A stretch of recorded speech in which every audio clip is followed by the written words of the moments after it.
Okay, so what keeps a person coming back to a quick service restaurant? At least the same quick service, and not trying different ones on you and shopping around on you. There's at least three things.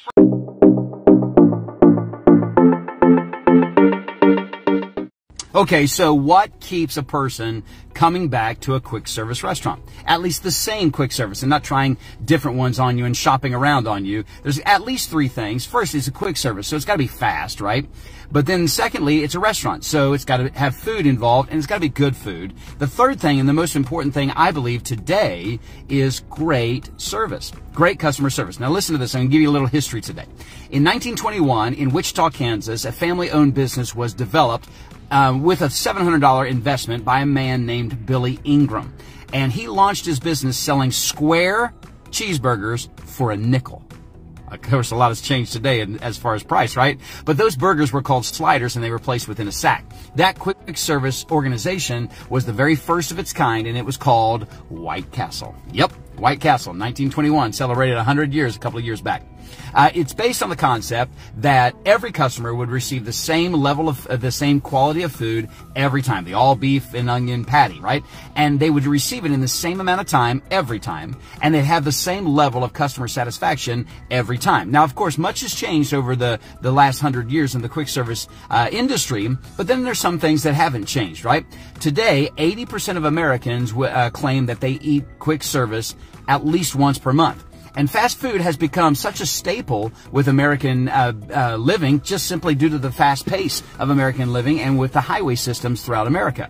But what seems to have been forsaken, what seems to have been negatively impacted, has been the great customer service. Now, a lot of companies, they've got good quality food, and most of the time, and they have maybe decent speed. Now, order accuracy is another one for another component. I'll put that in there later on, because if you get food real fast, but it's the wrong order, you're not going to be happy. But great customer service has been negatively impacted, I believe, over the last 25 years.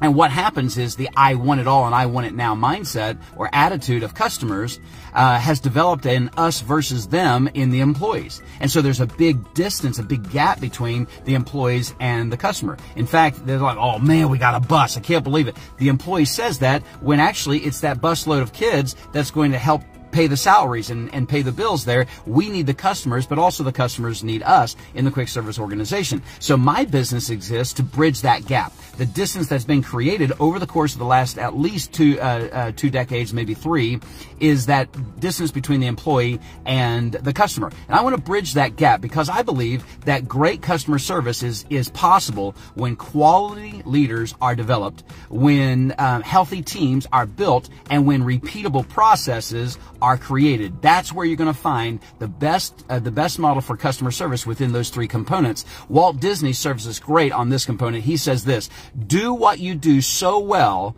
that people will want to see it again and bring their friends. That's what you want in your quick service industry, but it's going to take not only speed of service, not only is it going to take the great food, but it's also going to take extremely well done customer service. That's a win-win, not only for your company, but also in your community.